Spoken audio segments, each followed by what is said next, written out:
सच्चिदानंद रूपाय रामाय गुरुवे नमः।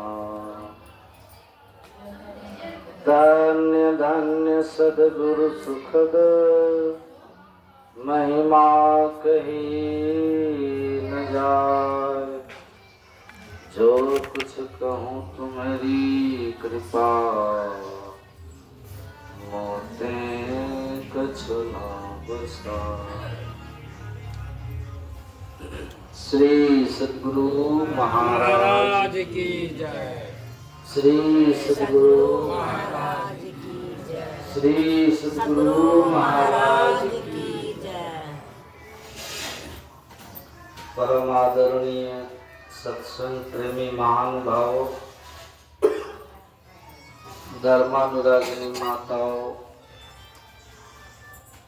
एवं धर्मशिला व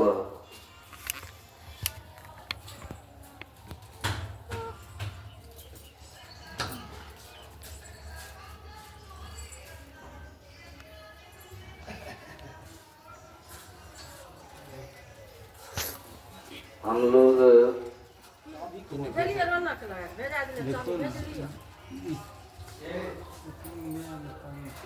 आज यहाँ अल्लाह ने सारा श्री क्या नाम है घर वाले का? अमित।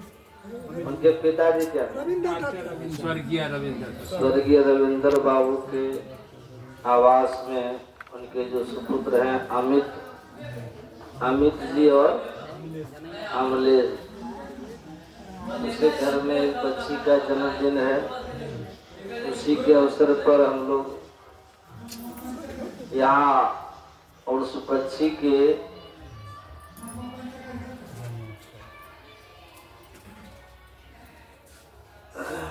क्या नाम है बच्ची का?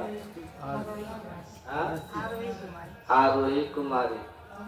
उसके स्वस्थ दीर्घायु और मंगलमय जीवन की आशीर्वाद शुभकामना प्रार्थना के लिए आयोजित सत्संग में हम सब उपस्थित हैं। गुरु महाराज से हमारी प्रार्थना है कि इस बच्ची का जीवन सुखमय हो, भक्तिमय हो, दीर्घायु। मोबाइल इधर लेके आओ तो मोबाइल यहाँ बैठो। बोलिए श्री सद्गुरु। देखिए हम लोगों का एक ही लक्ष्य है। वह लक्ष्य क्या है? परमात्मा के चरणों में निरंतर प्रेम हो जाए। सत्संग करने का, ध्यान करने का यही फल है। मतलब हमारा प्रेम जो संसार में है, सांसारिक पदार्थों में है, वहां से हट के परमात्मा में जुट जाए। सुन रहे सर?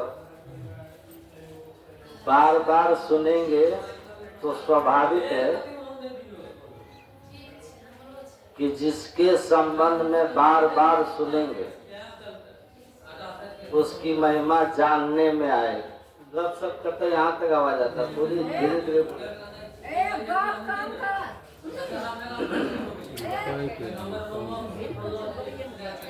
एकदम हटिया मत बनाइए। सत्संग हो रहा है। श्री सद्गुरु जिसके संबंध में बार बार सुनेंगे तो उसकी महिमा जानने में आएगी। जब महिमा जानने में आएगी तो स्वाभाविक है कि उस ओर हमारा मन झुकेगा।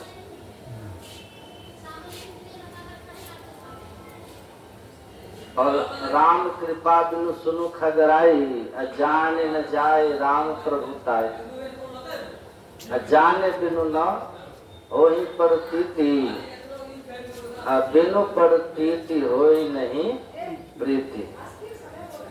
प्रीति बिना नहीं भगति दृढ़ाई, जमी खगेश जल के चिकनाई।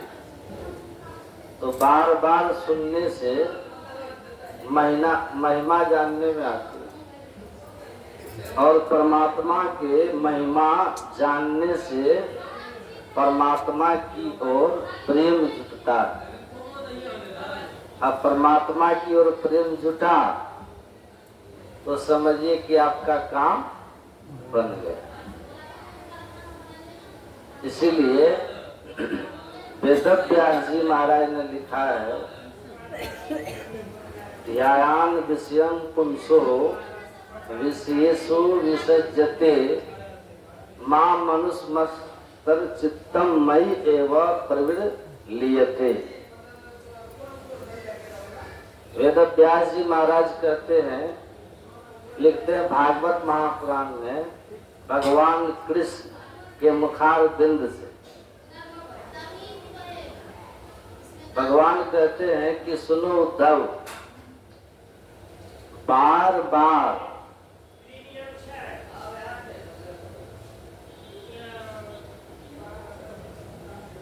जो विषय का चिंतन करते,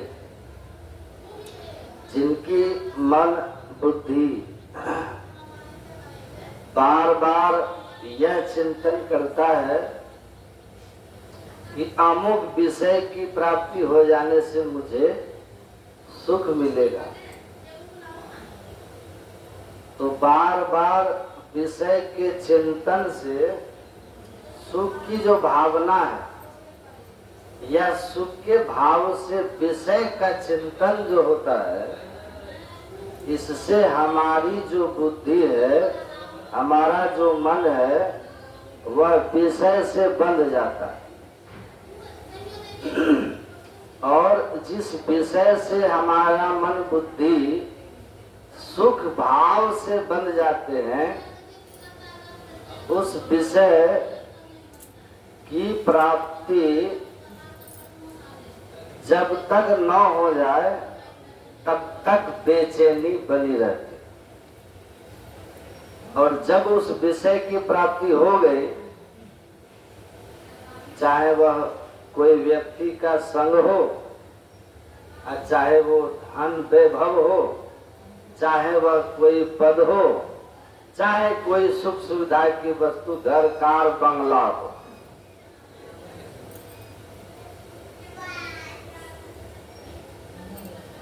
हमें ऐसा लगने लगता है कि हम इसके बिना सुखी नहीं हो सकते।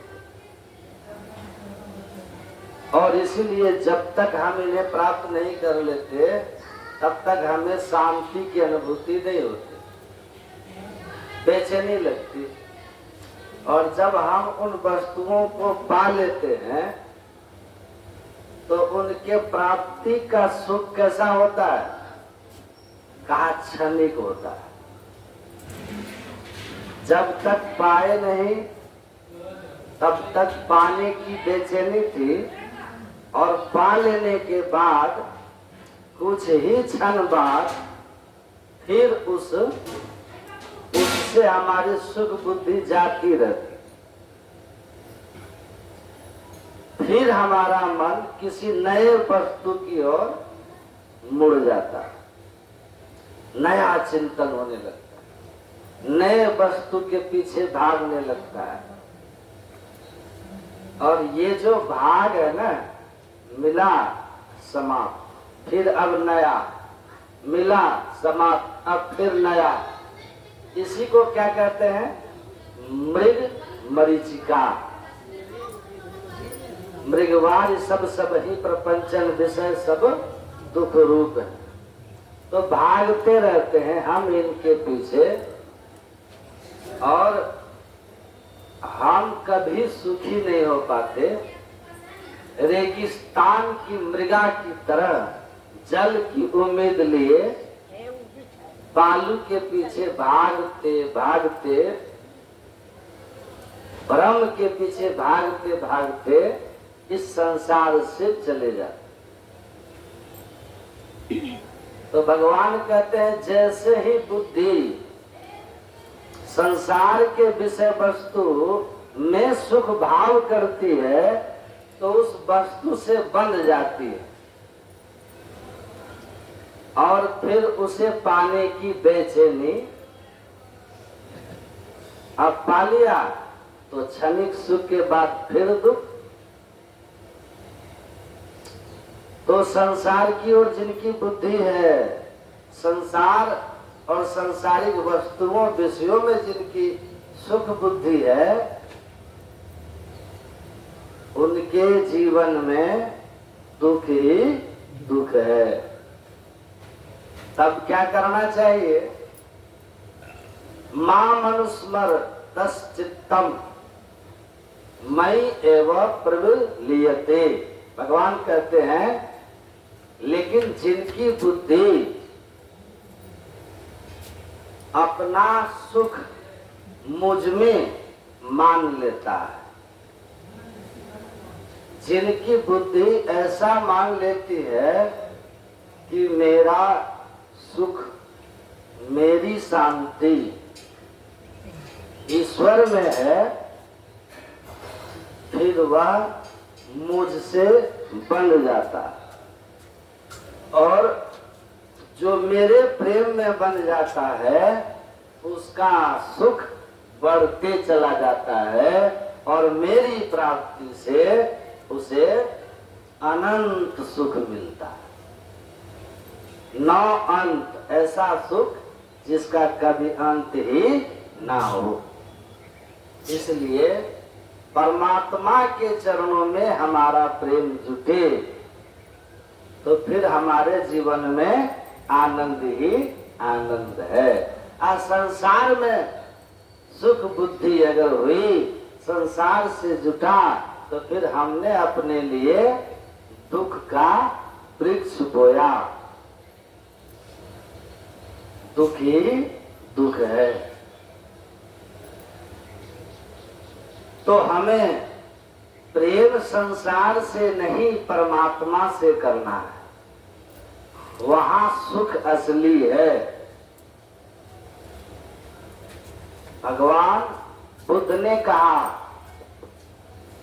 अपने शिष्या, एक शिष्या थे उनकी, उनको उपदेश देते हुए भगवान बुद्ध कहते हैं कि जिसको संसार में जितना अधिक लगाव है, जितना अधिक हजार वस्तु व्यक्ति में, उसको हजार दुख है। 100 में है आसक्ति प्रेम जुटा हुआ तो 100 दुख है, 10 में है तो 10 दुख है, 1 में है तो 1 दुख है। और जिसको किसी से संसार के पदार्थ से कोई लगाव प्रेमासक्ति नहीं है, उसको कोई दुख नहीं। प्रेमते जायते शोको, प्रेमते जायते भयम, प्रेमते विप्रमुतश्च नत्थि शोको कुतो भयम। भगवान बुद्ध कहते हैं संसार से प्रेम करोगे तो दुख में पड़ोगे, शोक में पड़ोगे, सदा डर बना रहेगा। खो जाने का डर, छूट जाने का डर, मिट जाने का डर, दगा हो जाने का, धोखा हो जाने का, हमेशा भय रहेगा। अब भय एक ऐसा जानवर है कि हमारी, अब भय एक ऐसा जानवर है जो हर पल हमको डिस्टर्ब किए। संसार को ठीक ठीक समझना है। संसार का स्वरूप कैसा है, इसको छोड़ने का तरीका क्या है? मगन हो भव अम्बु निधि में कृपा सिंधु मुरारी। सूरदास जी कहते हम तो मगन है। कहाँ मगन है भाई? कहते भव अम्बु निधि में, संसार समुद्र में हम मगन हो गए। कौन से संसार समुद्र में? समुद्र ऐसा समुद्र है, समुद्र में अनेक तरह के जीव होते हैं, भयानक भयानक जीव हैं। निद्रा भय सरिसरूपम हिंसादि तरंग तृष्णा वर्तम दार पंकम। जिस संसार में तुम मगन हो रहे हो, ये ऐसा सागर है जिसमें निद्रा भय भयानक जंतु है, निगल रहे हैं तुमको। आप नींद में रहते हैं तो जीवन का कितना समय आप नींद में बिता देते, आपको पता रहता है? नींद में जिंदा होंगे कि नहीं होंगे, मृत्यु के मुंह में तो है आप। शत्रु भी आपके साथ बुरा कर सकता है क्योंकि आप होश में नहीं, भयभीत रहते हैं। हमेशा किसी न किसी कारण से भय है लोगों। किसी को लगता है थोड़ा सा कोई बीमार हो जाता है बूढ़ा आदमी तो मन में भय हो जाता है, पता नहीं इस बार इनका क्या होगा। तो भय तो बहुत चीज को लेके रहता है। कभी भय रहता है कि हमारे साथ बुरा हो जाएगा। अभी बेटा का किसी को ब्याह करना मन में सोचेगा पता नहीं पुतो कैसी आएगी, सेवा करेगी कि नहीं करेगी, है? कि हम दो हमारे दो में मस्त हो जाएगी, है कि नहीं? तो पशुता कहते हैं इसको। पशु की तरह अगर हम हैं, जहाँ किसी संबंध रिश्ता व्यभिचार, अपने बच्चों के प्रति कर्तव्य, अपने माता पिता के प्रति कर्तव्य का भाव नहीं है, तो पशु है। देखते हैं गाय बगल में पशु बच्चे को जन्म दे देती है, पशु बड़ा हो जाता है, जन्म देने वाली माँ बूढ़ी हो गई, बीमार है। पशु को मतलब होता है पशुओं में माँ बीमार है, घास जाके दे दे, नहीं, मर भी गई तो उधर अपना खा रहा है, कोई फर्क नहीं पड़ता पशुओं में। ये पाश्विक प्रवृत्ति है और ऐसी संस्कृति हम लोग होते जा रहे हैं। हम तो उधर नहीं, हमको हम दो हमारे दो, हम दो हमारे दो। जो हम दो को जन्म दिया वो क्या काशी मथुरा हरिद्वार जो, वो कहाँ जाएंगे? तो हम दो हमारे दो को जन्म दिया। एक लड़की ने कहा कि अगर माता पिता को रखने का अधिकार बेटियों को मिल जाता तो इस देश में कहीं कोई वृद्ध आश्रम नहीं खुलता। ये बेटा वृद्ध आश्रम भेजता है। तो मैंने कहा कि बहन जी, मेरा मानना ये है कि वही बेटी जब बहू बन जाती है तो बहू बनकर के अपने सास ससुर को ही माता पिता मान ले तो फिर दुनिया में कहीं वृद्धाश्रम नहीं खुलेगा। लेकिन वो अपने माता पिता को तो बहुत ख्याल करती है, लेकिन सास ससुर के संबंध की बात जब आती है तो उसका विचार बदल जाते, सिद्धांत बदल जाते, सिद्धांत बदल जाते। तो ऐसा नहीं होना चाहिए। सास ससुर को माता पिता की तरह आदर देना चाहिए, सम्मान करना चाहिए, सेवा करनी चाहिए।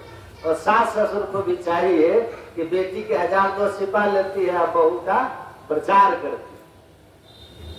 जैसे बेटी की कमी को छिपा लेती हो ना लोगों से, उसको डांटती हो सुधार के लिए, वैसे बहू के दोष को भी छिपाइए, उसके मुंह पे कहिए, पब्लिक में मत कहिए, पड़ोसी में मत कहिए, वरना आपको अपना कैसे मानेंगे। तो इस व्यवहारिक ज्ञान को भी समझना है।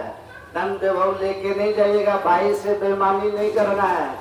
भगवान राम भरत परंपराओं के हम लोग हैं, देखते हैं कैसे राजगद्दी एक दूसरे को दे रहे कि तुम्हारा हक तो तुम्हारा हक। तो सब छोड़ के जाना है, तो इस बातों को भी ध्यान देना है। जहाँ प्रेम है वहाँ लक्ष्मी बसती, वहाँ शांति, वहाँ आनंद है। इसलिए मेल प्रेम से रहिए। एक सास बोली अपनी बहू को कि हमारे आदेश उपदेश में चलना, यहाँ हमारा शासन चलता है, हम सास हैं, अगर हमारे आज्ञा के विरुद्ध चली न तो सांस बंद कर दे। सास बोली, संसार में होता है ना, हम सांस हैं, सांस बंद कर देंगे, हमारे नियम में नहीं चली तो सोच लो तुम्हारे बाप का घर नहीं है। तो बहू क्या बोली कि हम आपके युग का बहू नहीं है, हम पढ़ी लिखी से 21वीं शताब्दी की बहू हैं, इंटरनेट युग वाली, फेसबुक और व्हाट्सएप वाली, यूट्यूब वाली। आप हमको उस पुराने युग की मत समझिए।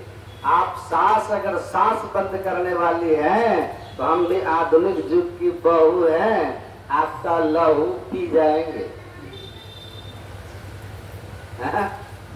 समझ रहे ना?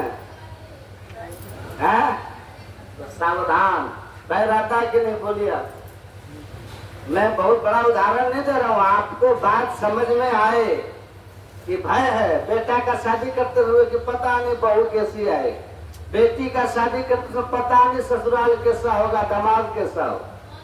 हर क्षण भय में है आप।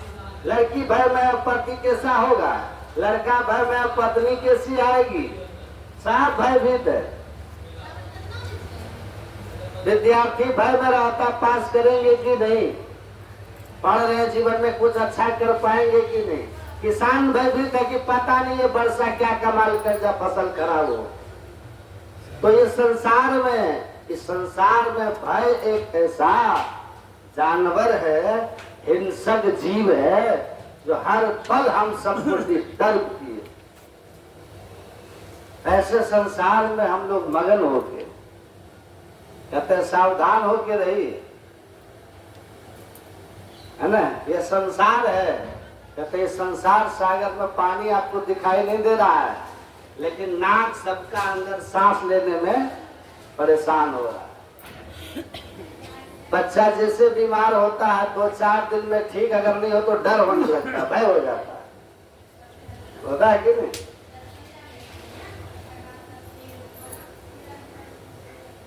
आप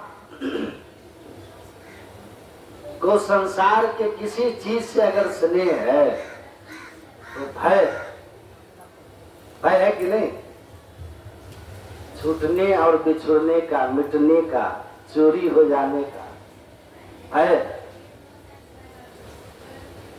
तो भगवान बुद्ध कहते हैं जितना संसार में जिनकी आसक्ति है वो उतना ही ज्यादा दुखी होते। आज जिनका संसार में कहीं कोई लगाव नहीं, कोई आसक्ति नहीं, उसको कोई शोक नहीं, कोई भय नहीं, कोई दुख नहीं।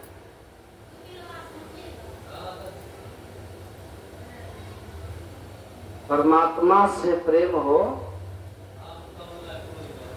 तभी जगत आपसे छूटेगा, ऐसे छूटेगा नहीं। जब स्नेह ईश्वर से होगा तभी जगत का स्नेह आपसे छूटेगा। और जगत का स्नेह छोड़ना इसलिए जरूरी है कि जगत के स्नेह में फंस के अगर रहेंगे तो दुख ही दुख होगा। जानी लिपटोरे प्यारे जग पर देसवा, आ सुख कछु एहवा नाही। गुरु महाराज। तो संसार में जब आप सुख ढूंढेंगे तो दुख मिलेगा। संसार में स्नेह अगर रखेंगे तो दुख मिलेगा। इसीलिए हमारे गुरु महाराज कहते हैं अनासक्त जग में रहो भाई, जग से अनासक्त होके रहिए। प्रेम कहाँ हो? परमात्मा में। परमात्मा में जैसे स्नेह जुड़ा, एक ही मन है ना, या तो संसार में लगेगा या तो ईश्वर में लगेगा। मन तो एक ही है। कबीर मन तो एक है, भावे जहाँ लगाओ, भावे गुरु की भक्ति कर, भावे विषय कमाओ। मन तो एक ही है, या तो संसार में रमेगा या ईश्वर में रमेगा। तो संत लोग कहते हैं कि जब आप संसार में रमेंगे तो दुख होगा, ईश्वर में रमेंगे तो सुख होगा। ईश्वर में रमे कैसे? मन तो जन्म जन्मांतर से मन विषयों ही में लागे, असत संगति से हटी भागे।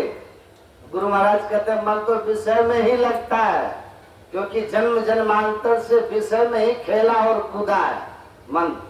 इसका संग ही विषय है, इसलिए इसको लगता है कि विषय में ही सुख है। बार बार दुख सहता है, लेकिन फिर भी विषय को सुख मानता है। अब बार बार फिर दुख होता है। तो विषय से छुड़ाकर ईश्वर की ओर मन को ले जाना है। ईश्वर की ओर जैसे जैसे मन आपका जाएगा, विषय की ओर से वैसे वैसे मुड़ता चला जाएगा। प्रेम छुटावे जगत से, प्रेम मिलावे राम, अब प्रेम करे गति और ही ले पहुंचे हरिधाम। जगत का प्रेम बांस सुरती ले आवे, संसार में प्रेम हुआ आवागमन का चक्र।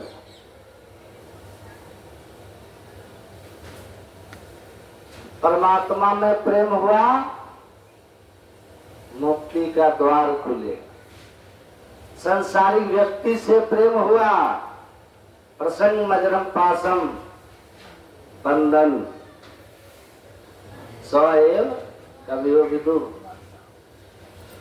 सएव साधु सुकृते मोक्ष द्वारम अपावृतम। लेकिन जब वह संसारी व्यक्ति से हटकर संत महापुरुषों के चरणों में जुटा तो मुक्ति का द्वार खोला, मोक्ष का द्वार खोलेगा, सुख का द्वार खोलेगा, शांति का द्वार खोलेगा। तो सत्संग इसीलिए है कि सत्संगत्व निसंगत्वम, निसंगत्व निर्मोहत्वम, निर्मोहत्व निश्चलितत्वम, अनिश्चलितत्व जीवन मुक्ति। तो कथा कीर्तन को छाड़ के करे अनुपाव, अका कबीरता काश के कब हो निकट न जाओ। कथा कीर्तन कर्म की जात किए सीरीत, अका कबीरता दास से निश्चय कीजिए प्रीत। जो परमात्मा की कथा चर्चा करे, कबीर साहब कहते हैं उनसे प्रेम रखिए, क्योंकि वो बार बार आपको ईश्वर की महिमा सुनाएंगे। अब बार बार महिमा सुनेंगे ना तो परमात्मा के प्रति स्वाभाविक रूप से उनकी महिमा जानेंगे तो उनके प्रति मन झुक जाएगा, उनके प्रति लगाव हो जाएगा। उधर लगाव हो जाएगा तो जगत छूटेगा, और जैसे जैसे जगत छूटेगा ईश्वर में जुटते जाएंगे वैसे वैसे जीवन में सुख शांति और आनंद बरसते चला जाएगा, बढ़ते चला जाएगा। और जिस दिन परमात्मा मिल गए तो फिर न कोई मृत्यु का भय है और न कोई दुख है, न कोई आवागमन है, आनंद ही आनंद है। सारे सुख संताप से मुक्त हो जाएंगे। शोकम तरती शोकम तरती शोकम तरती आत्म। सारे शोक संताप दुख से आप मुक्त हो जाए, सारे विकार से आप मुक्त हो जाएंगे। और ये बात काकभूषुंडी जी कह रहे हैं, यहाँ बैठ के हो कौन, यहाँ पर बैठने तो पंखे हो ना बंद कर।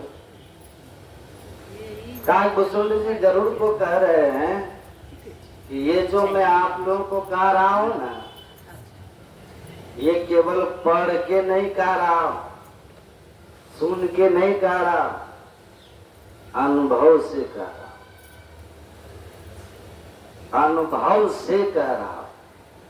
निज अनुभव अब कहूं खगेसा, अब बिनु हरि भजन न जाए कलेसा।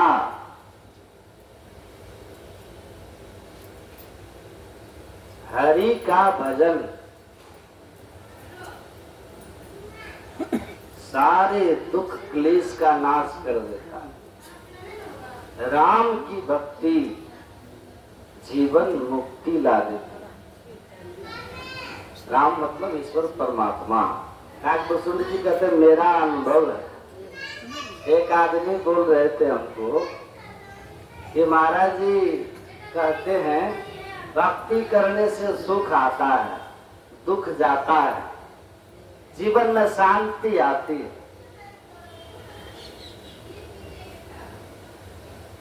तो मैंने कहा कि बिल्कुल सही बात है, लेकिन उन्होंने कहा मैं बहुत दिनों से भक्ति कर रहा हूं महाराज, पर मुझे कभी जीवन में सुख शांति नहीं मिली। 20 बरस तो हो गया महाराज। तो हमने उनसे पूछा, आप कह रहे हैं कि 20 साल हो गए भक्ति करते, जीवन में कोई सुख शांति आपके जीवन में नहीं आई, और शास्त्र में लिखा है कि भक्ति से सुख होता है। तो कहा कि जी, मैंने कहा या तो शास्त्र गलत है या आप गलत है, और आपको अपना अनुभव है कि 20 साल से हम भक्ति करके सुखी नहीं हुए, आपका अनुभव है। तो उन्होंने कहा जी हाँ, जी बिल्कुल सही, आपका अपना अनुभव है। तो आपका अनुभव सही है या फिर शास्त्र? फिर कबीर साहब जो कहते या तो कबीर झूठे हैं, क्योंकि वो भी कह रहे हैं कबीर साहब को, कबीर साहब भी कहते कि सुमिरन से सुख होता है और सुमिरन से दुख जाए, कह कबीर सुमिरन किए साही माही समाय। संत कबीर कह रहे सुमिरन से सुख होता है, और आप कह रहे कि सुमिरन करके देख लिया 20 साल हो गए, सुख नहीं हुआ। गुरु नानक देव जी महाराज भी कहते हैं, सुमिरे सुमर सुमर सुख पाओ, अकली कलेश तन माही मिटायो। जो सुख को चाहो सदा, शरण राम की ले, कह नानक सुन रे मना, दुर्लभ मानुष दे। तो गुरु नानक भी कहते हैं कि शरण राम की ले, जो सुख को चाहो सदा, सुमिरन करो, सुमिरन से सारे क्लेश दूर होंगे। तो संत कबीर, गुरु नानक, शास्त्र, ये लोग कह रहे हैं सुख होता है भक्ति से, और आप कह रहे हैं 20 साल हो गए सुख नहीं मिला है? तुलसीदास जी क्या कह रहे हैं? धनहीन कहे धनवान सुखी, धनवान कहे सुख राजा को भारी, राजा कहे चक्रवर्ती सुखी, चक्रवर्ती कहे सुख इंद्र को भारी, इंद्र कहे चतुरानंद सुखी, चतुरानंद कहे सुख ब्रह्मा को भारी, विष्णु को भारी है। तुलसीदास बिचारी कहे हरि भक्ति बिना सब जीव दुखारी। और नारद जी ने कहा, शाम चित्ते वसेद भक्ति ही, सर्वथा प्रेम रूपिणी, नौते पश्यंत की नासम, स्वप्ने प्यमल मूर्तयः। नारद जी कहते हैं, देवर्षि नारद जी कहते हैं, जिस मनुष्य के हृदय में, जिस जीव के हृदय में परमात्मा की प्रेम रूपिणी भक्ति वास कर जाती है, उस भक्त को स्वप्न में भी दुख देने की साहस, स्वप्न में भी दुख देने का साहस यमराज नहीं कर सकते, तो और किसी की क्या हिम्मत है? यमराज नहीं कर सकते, मतलब वो दुख से छूटा रहा। और आपको तो अनुभव है, 20 साल से भक्ति की और फिर भी दुखी है, आपका अनुभव है। तो मैंने कहा ये शास्त्र गलत है, ये संत लोग गलत हैं। गुरु महाराज भी कहते हैं कि मास फागुन मस्त होय के किए बहुत बनाव हो, ऊंचे मलन जड़ित मणिगन, सुख तब नहीं पाव हो, कुल भल रूप भल क्रिया भल पायो सही, सुख तब हूँ ना मिले दिन ध्यान के सपनों को। तो गुरु महाराज भी झूठे हैं। तो मैंने कहा कि ये जो सारे संत हैं, शास्त्र संपत्ति विपत्ति विपत्ति सो संपत्ति दे धरे का यही स्वभाव। सूरदास जी भी कहते भगवान की इसलिए सेवा कीजिए, संसार में सुख दुख आते रहता है, भगवान को पकड़ लो तो दुख से मुक्त हो जाओगे। तो ये शास्त्र और संत ये सही है या आप सही है? तो वो बोलते हैं कि मैं इतने बड़े महापुरुषों को झूठा करके नरक थोड़ी न जाऊंगा। लेकिन महाराज 20 साल हो गए मुझे भक्ति करते करते, पर सुख नहीं हुआ जीवन। ये मेरा अनुभव है जी। तब मैंने उनसे कहा, तब इसका एक ही कारण है श्रीमान, एक ही कारण है कि आपको 20 साल से भक्ति करते हुए सुख नहीं मिला। कारण क्या है? कारण यही है कि जिस तरह की भक्ति के लिए संतों ने, सदग्रंथों ने उपदेश किया है, शायद आप उस तरह से भक्ति नहीं कर रहे। भक्ति सब कोई करे, अपर भरम ना डरे। ब्रह्म जंजाल दुख द्वंद भारी, ब्रह्म चिन्हे नहीं ब्रह्म पूजत फिरे, ये के नैन क्यों फोर डारी। कबीर साहब कहते भक्ति करो। भक्ति तो सब कोई करते हैं, लेकिन सबका दुख नहीं टलता, सबका जन्म मरण नष्ट नहीं होता, सबका आत्म सुख सबको नहीं मिलता, सबको परमात्मा की प्राप्ति नहीं होती। मतलब जिस भक्ति से दुख निवृत्ति होगी, मोक्ष होगा, ईश्वर दर्शन होगा, जन्म मरण का चक्र छूटेगा, उस भक्ति के संबंध में सब नहीं जानते। मैंने उनसे पूछा, आपकी भक्ति क्या है? कैसे आप भक्ति करते हैं? क्या दीक्षा है आपकी? क्या शिक्षा साधना है आपकी?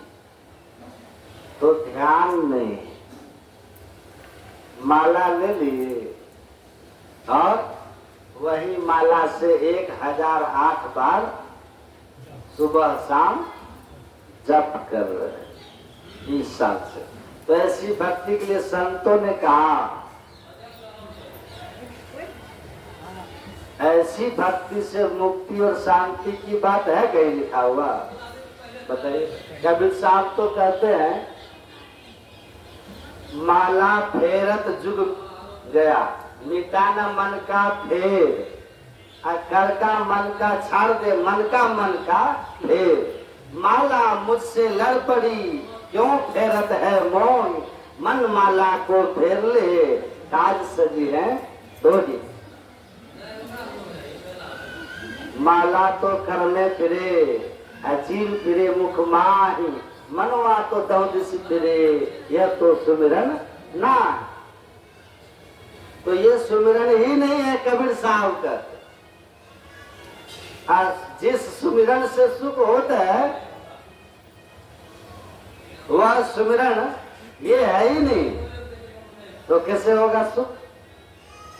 ऐसे भगवान कृष्ण नहीं कह देते हैं गीता में, यह शास्त्र विधि मुत सृज्य वर्तते काम कारतः, न सिद्धि मवाप्नोति, न सुखम न पराम गतिम।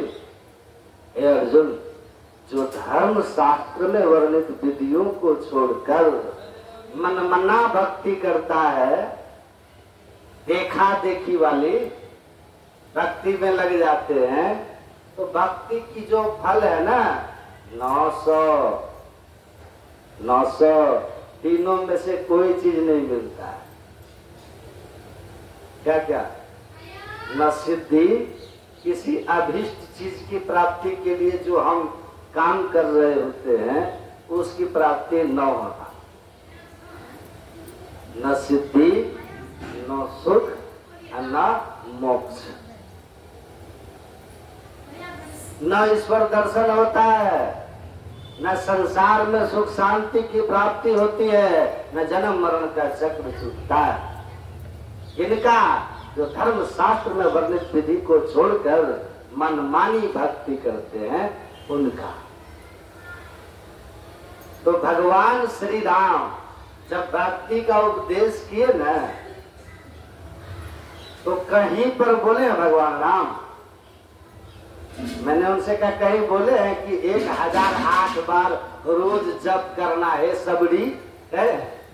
लेकिन हम लोगों का दुर्भाग्य है कि हम लोग भगवान को मानते हैं लेकिन भगवान की नहीं मानते, भगवान का कहा नहीं मानते, भगवान की कहा नहीं मानते, भगवान को खाली मानते हैं। भगवान कहेंगे प्रथम भक्ति संतन कर संगा, दूसरी गति मम कथा प्रसंगा, गुरुपद पंकज सेवा, तीसरी भक्ति अमान, चौथी भक्ति मम गुण गण करे कपट तजी गान, मंत्र जाप मम दृढ़ विश्वासा, पंचम भजन सुभेद प्रकाशा, छठम शील विरति बहु कर्मा, निरंतर सज्जन धर्मा, सातम समोहि मैं जग देखा, मोते संत अधिक कर लेखा, अठम जथा लाभ संतोषा, सपन हो नहीं देखे परदोषा, नवम सरल सब सन चल ही ना, मम भरोस ही हरस न दीना, नव मह एक भी जिनके होई, नारी पुरुष सचराचर कोई, सोई अतिशय प्रिय भामिनी मोरे, सकल प्रकार भक्ति जुड़े सूरे। अब बताइए ये 9 प्रकार की भक्ति में कहीं भगवान ने कहा 1008 बार,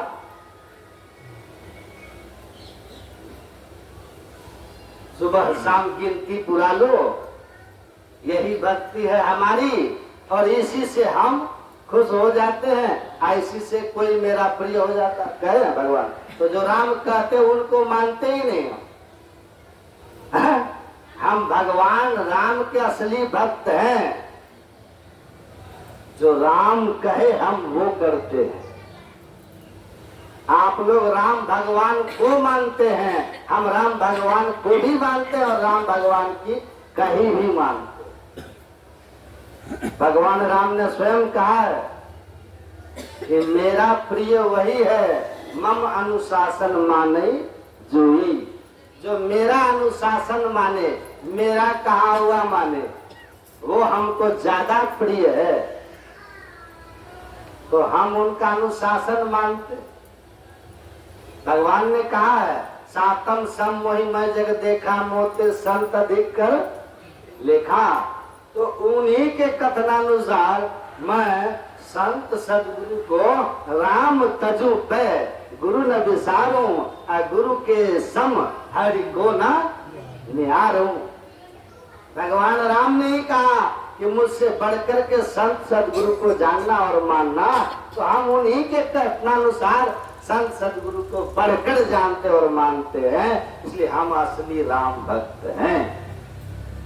बोलिए ना श्री सदगुरु।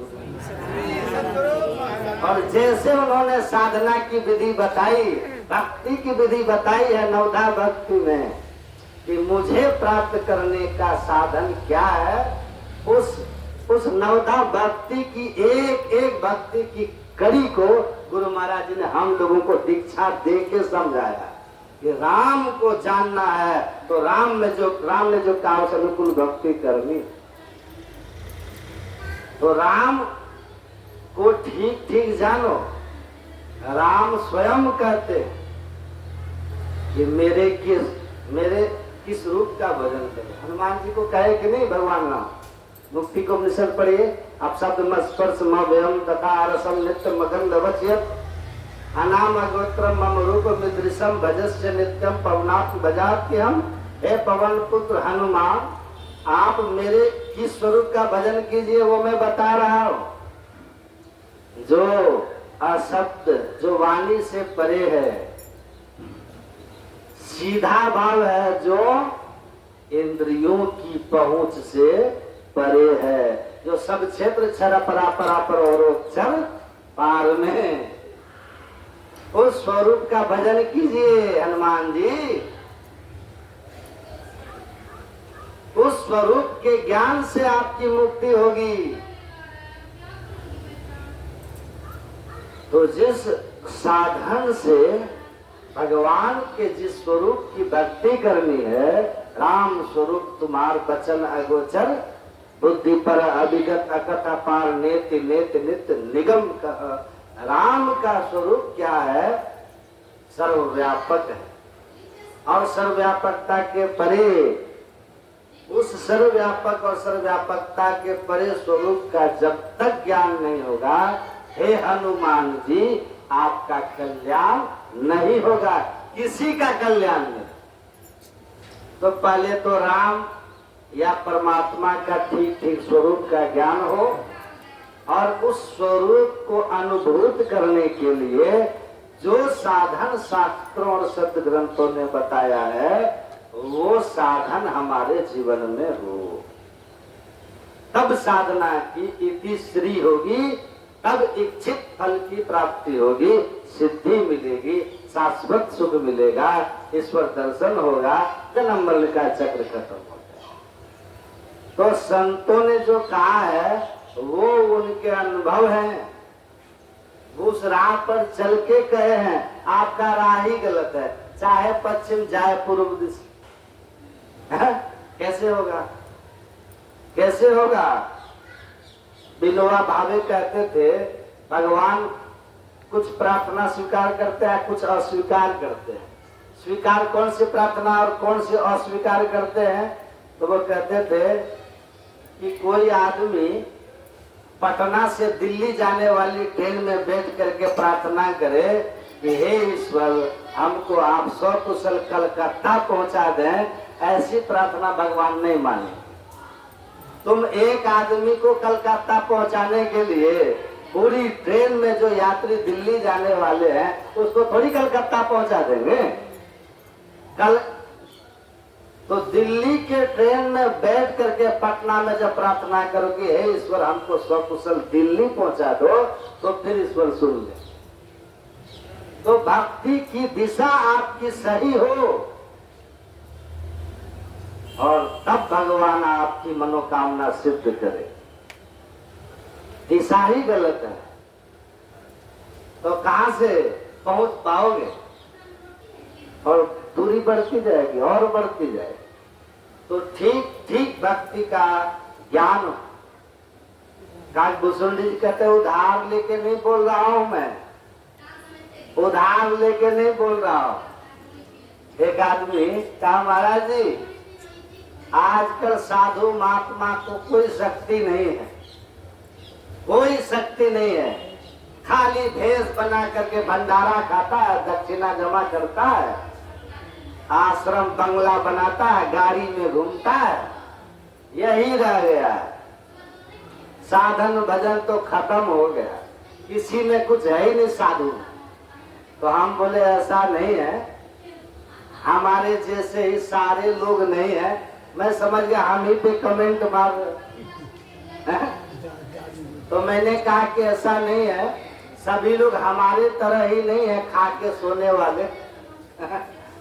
बहुत लोग हैं जो बहुत भजन करते हैं, बहुत भजन करते हैं और उनकी बहुत आत्मिक आध्यात्मिक उन्नति भी हुई है।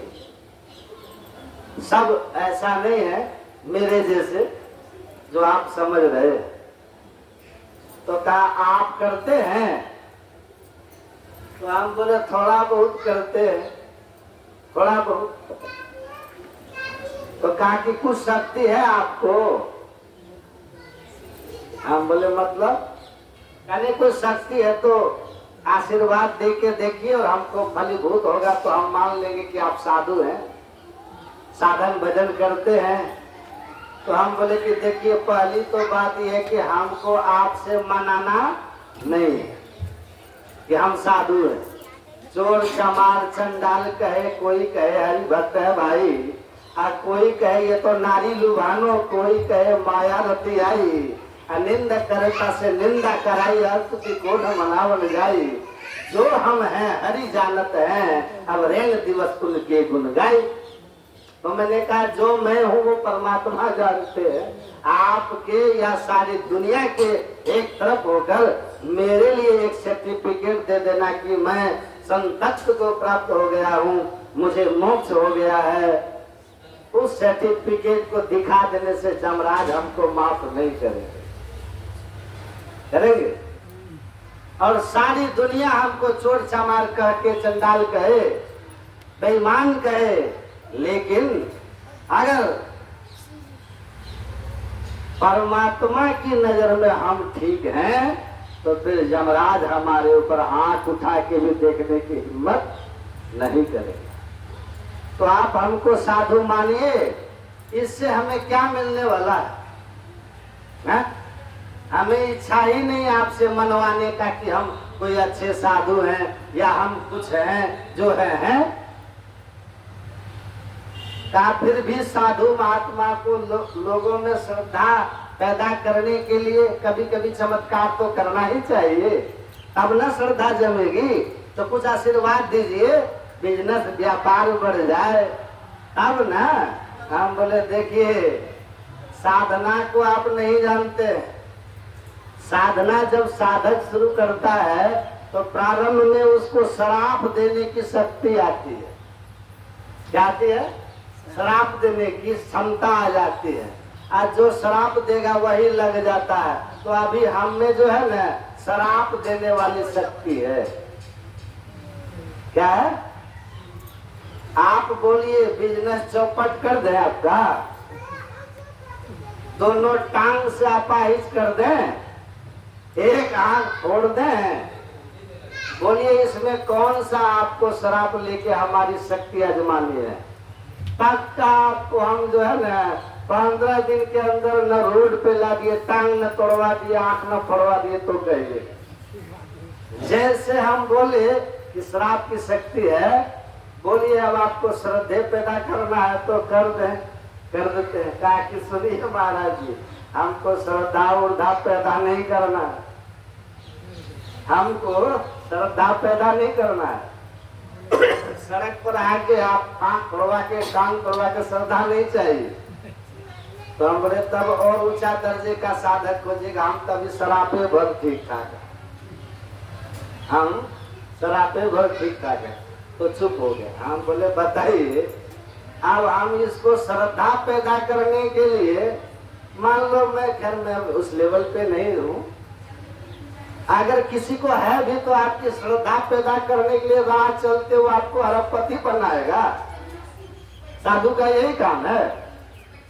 तो भजन जो करता है उसको अनुभव होता है, और जो अनुभव करता है कहा जाता है जिन पाया तिन छिपाया। उसको कहने की मनाही दीक्षा के समय में ही दी जाती है कि आप शराब नहीं दीजिएगा। कहा जाता है ना, भजन ध्यान करने से जो आपको शक्ति होगी उसका उपयोग आप बुरे कार्य में नहीं खर्च करेंगे, मतलब श्राप नहीं देंगे। कहा जाता है कि दीक्षा के समय। तो और ना ही अपने अनुभव किसी को आप बताएंगे, ना ही प्रदर्शन करेंगे। तो संत लोग अनुभव किए, अनुभव है संतों का। काग भुसुंडी को अनुभव है। कबीरा हम जानिया, जब जानिया तब मन मानिया। लोग ना पति दे तो क्या किया? कबीर साहब कहते हैं लोग 9 पति आए उसमें हम क्या कर सकते हैं, लेकिन जो मैं कह रहा हूं वो मैं जाना। निज नैना देखी ही आखी, और तस तस तुलसी कह कह भाकी। कहते अंतर दृष्टि से देखा, आत्म दृष्टि से देखा हूं मैं ईश्वर की प्राप्ति। ईश्वर हैं, प्रकृति के कण कण को भर के प्रकृति से परे अनंत होकर के हैं, सब में सब जगह है। कि जब कोई सोता है आदमी तब भी उसके धड़कन, हृदय और शरीर के जितने भी इंटरनल पार्ट हैं, भोजन पचाने वाले, रक्त संचार करने वाले, किडनी, हार्ट, लीवर, ये सब के सब काम करते हैं सोने के बाद।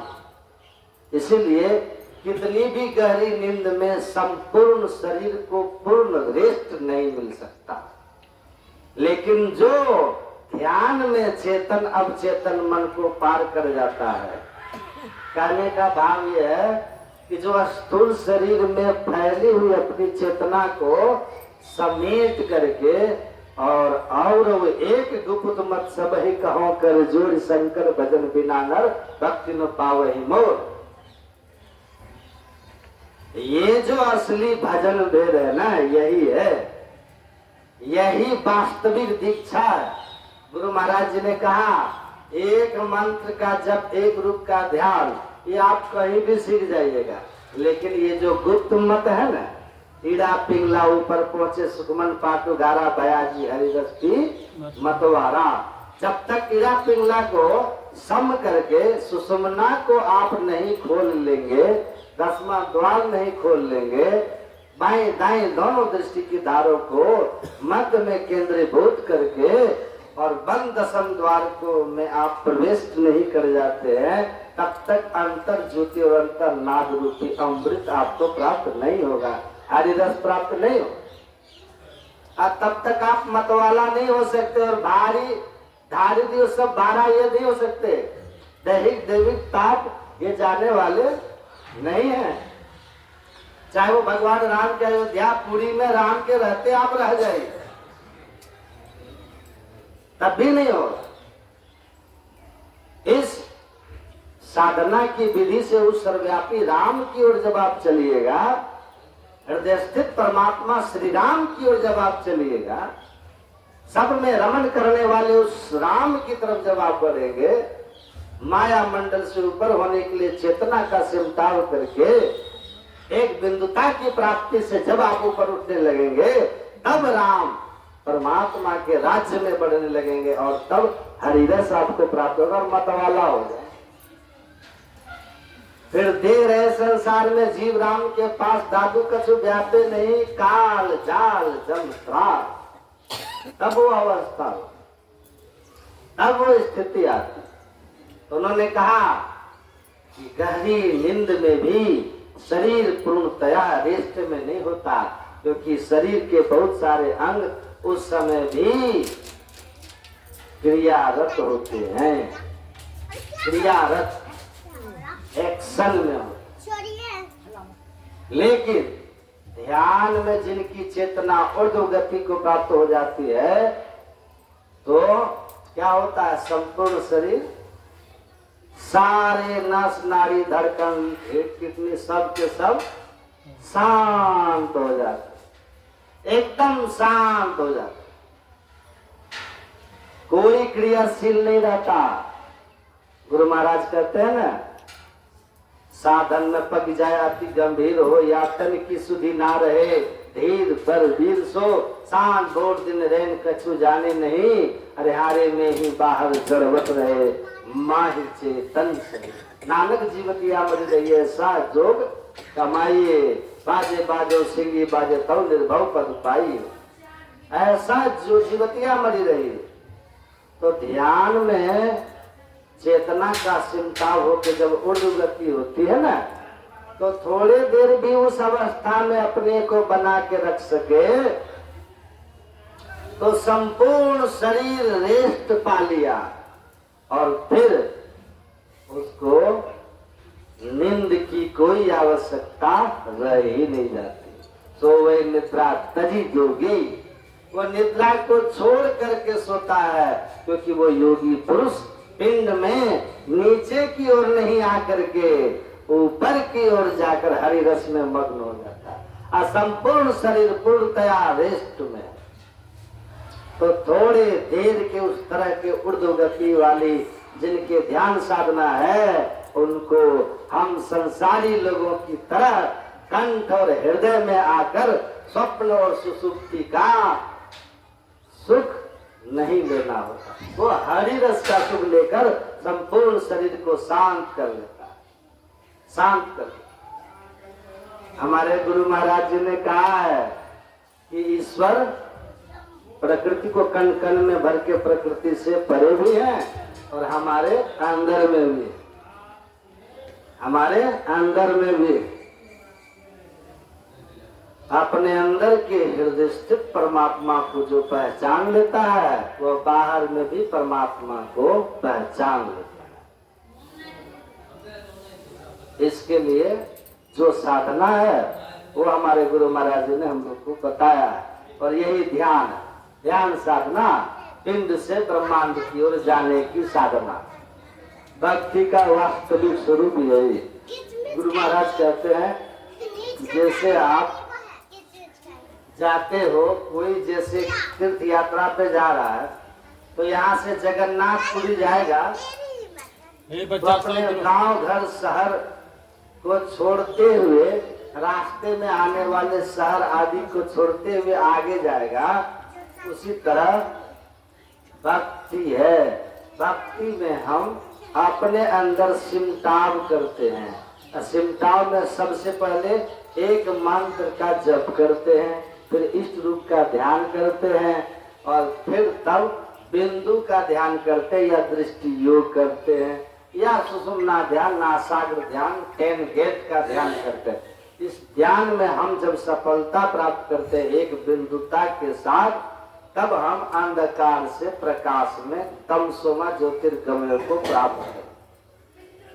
तो अंधकार को छोड़ के हम प्रकाश में चले गए दृष्टि योग की साधना से, और तब नाद योग की साधना से हम प्रकाश को भी पार करते हैं, शब्द जड़ात्मिका शब्द मंडल को पार करते हैं, कैवल्य मंडल में जाकर के सार शब्द को प्राप्त करते हैं। आत्मज्ञान होता है, अपनी पहचान होती है, मैं शरीर नहीं हूँ, इंद्रियां नहीं हूँ, मन बुद्धि चित्त अहंकार नहीं हूँ, मैं शुद्ध बुद्ध आत्मा हूँ। मैं कौन हूँ का ज्ञान होता है। ना हम मनुष्यो, ना देव यक्षो, न ब्राह्मण क्षत्रिय, न वैश्य शूद्रो, न ब्रह्मचारी, न गृही बनस्तो, भिक्षुर चाहम निज बोध रूपा, निज बोध रूपा, निज बोध रूपा। ना ब्राह्मण, न शेख, न सैयद, ना ब्राह्मण, न शूद्र, न सैयद, शेख है हम तुमको ना ही बोलता एक है, दूजा कोई ना ही याही ठीक है। अरे हारे पलटू लाख बात की बात का हम ठीक है। तो उस अवस्था में हम अपने वास्तविक स्वरूप का ज्ञान करते हैं। चेतन अमल सहज सुख राशि, और उसी सार ध्वनि के साथ उस चेतन मंडल को भी पार करके परमात्मा के साथ एक मेघ हो जाते हैं। जहाँ गुरु महाराज जी कहते हैं, सार शब्द ध्वनि संग सुरत हो अकह में लीनी, अध्वनि शब्द अनाम परम पद गत की बीनी, द्वंद द्वैत सो रहित सो प्रभु पद पाई के, अरे हारे में ही सुरत न लौटई, बहुरी न जन्मई आई। तो ये साधना की 4 विधियां हैं, और इन 4 विधियों के द्वारा जो ईश्वर की भक्ति इस तरह से करेंगे, जैसा गुरु महाराज जी कहे। गुरु महाराज जी कहते हैं संत मत नगद सौदा है, नगद सौदा। जैसे दुकान में गए, पैसा दिए, सौदा लिए, वैसे ये संत मत है। सदाचार का पालन करके ध्यान साधना में समय लगाना, दाम देना है, पैसा चुकाना है। सदाचार का पालन करते हुए ध्यान में समय देना, ये दाम चुकाना है, पैसा देना है। और ऐसा जो करेंगे, कुछ ही दिनों के बाद उनको आंतरिक अनुभूति होना शुरू हो जाएगा, ये सौदा लेना है। गुरु महाराज जी ने दावे के साथ कहा, मेरी उम्र देखिए 85 साल, उस समय बोल रहे, इतने दिनों तक मैंने किया ही क्या, सत्संग, स्वाध्याय और ध्यान। इतने दिनों में मुझे कुछ न मिला, ऐसा मानने योग्य नहीं है।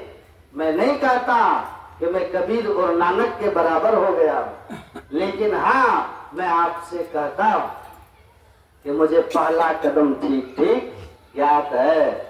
इस पहले कदम में इतना सुख है कि जिसका वर्णन नहीं किया जा सकता। आप भी सदाचार में रहकर नियम से त्रैकाल संध्या वंदन समय लगाकर करोगे, तो आपको भी ये कदम ज्ञात होगा और आप भी इस सुख को जान पाओगे। अगर नहीं हुआ ऐसा जैसा मैं कह रहा हूं, तब का नाम नहीं था झूठ बोलता। करके देखो, करके देखो। काकभूषुंड जी का अनुभव जो स्वयं से जाना गया है, जो साधना के अंतिम अवस्था में केवल दशा में जाके पहचाना गया हो, वह अनुभव आपने सुना, ये श्रवण ज्ञान है। आपने इस पर चिंतन मनन किया, ये विचार किया, ये मनन ज्ञान है। उसके बाद गुरु से युक्ति लेके जब आप साधना करने लगते हैं और साधना में आप धीरे धीरे माया मंडलों को पार करते हैं और जैसे जैसे अंतर में सिमटाव होकर ऊपर की ओर आपका चलना होता है, ये साधना काल का जो ज्ञान है उसको निधिध्यासन ज्ञान कहते हैं। और जब परमात्मा की साक्षात्कार हो जाता है उसको अनुभव ज्ञान कहते हैं। ठाकुर सूर्य जी कहते हैं मेरा अनुभव ज्ञान। कबीर साहब ने कहा सुनो, जाको अनुभव आग लगी, कसमल सकल जरी तन भीतर ऐसी प्रेम पगी, बिना मसी लिखे कलम बिदु कागज, आगम निगम कब सारा, ब्रह्म रूपिणी प्रेम निहारे, ज्ञान रतन की धारा। कबीर साहब कहते हैं ना, जिसको अनुभव की आग लग गई, अनुभव की अग्नि जब जलती है तो महाप्रलय काल की अग्नि की तरह अनुभव की अग्नि मनुष्य के अंदर के सारे विकार और माया के तीनों पर्दों को जला के भस्म कर देता है। और तब जे एकदम से परमात्मा प्रकट और प्रत्यक्ष हो जाते हैं, उनसे परमात्मा छिपे नहीं रह जाते, वो परमात्मा ही हो जाते हैं। एक संत बुल्ला साहब वो कहते हैं, रांझा रांझा कहते कहते आपे रांझा होई, मैं रांझे बिच मुझ बिच रांझा और न आंखों कोई।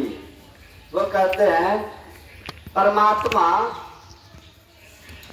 परमात्मा को जपते जपते एक स्थिति आई, परमात्मा को भजते भजते एक अवस्था आई जब हम परमात्मा ही हो गए। हमारे अंदर परमात्मा, हम परमात्मा के अंदर, हम प्रभु प्रभु, हम एक ही हो गया, दूसरा कोई रहा ही नहीं। द्वैतता बिल्कुल समाप्त हो गई। अब तो मैं और परमात्मा एक हो गए और संपूर्ण सचराचर जगत ओम ईशावास्यम सर्वम यत्किंच जगत्यां जगत, संपूर्ण सचराचर जगत में परमात्मा की प्रत्यक्षता हो गई। तो साधना और भक्ति से सुख होता है। संत अनुभव करके कहते हैं, संतों ने अनुभव किया, में ही जो अनुभव ज्ञान हो तो अनुमान क्या करे।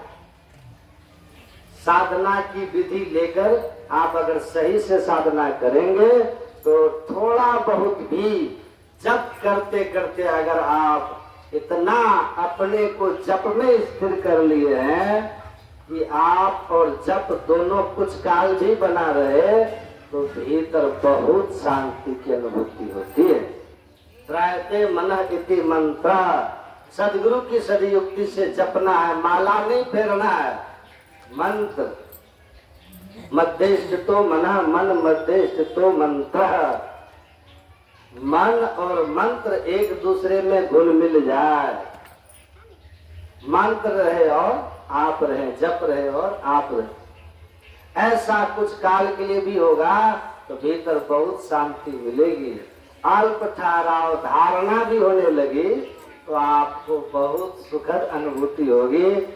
और आप देखेंगे बाकी सब अगल बगल की चीज है, वो हमारा उद्देश्य नहीं, उद्देश्य तो मोक्ष है।